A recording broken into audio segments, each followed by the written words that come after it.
ॿिए पासे आगाह कयूं खे जामशोरो मां जिते लियाकत अस्पताल जे आइसोलेशन वार्ड में दाख़िल कोरोना जा वधीक 2 मरीज़ फ़ौत थी विया आहिनि। अपडेट कनालू ब्रेकिंग न्यूज़ है तो जामशोरो में लियाकत अस्पताल के आइसोलेशन वार्ड में दाख़िल कोरोना जा वधीक 2 मरीज़ फ़ौत थी विया आहिनि।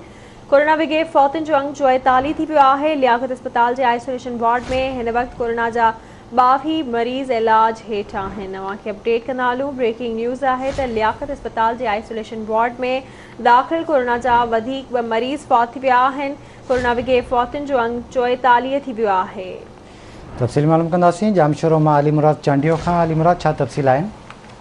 जी बिल्कुल, लम्स अस्पताल में कोरोना वायरस के मरीजन लाइ जोड़ियल आइसोलेशन वार्ड में दाख़िल कोरोना जा वधीक 2 मरीज़ ज़िंदगी जंग हाराए विया आहिनि। कोरोना वायरस सबबि फ़ौत थींदड़नि में आयशा ऐं फैज़ मोहम्मद शामिल आहिनि, जिन जी तदफ़ीन एसओपी तहत कई वेंदी। मां इहो ॿुधाईंदो आहियां त आइसोलेशन वार्ड जे इंचार्ज डॉक्टर धीरमोहन चांडो सां असांजो राब्तो थियो आहे, जिन जो चवणु आहे त कोरोना वायरस सबबि फ़ौत थियण जो अंग जेको 42 थी वियो आहे ऐं जॾहिं त हिन वक़्तु 22 मरीज़ वार्ड में इलाज हेठि आहिनि। जी महिरबानी अली मुराद अपडेट करण लाइ।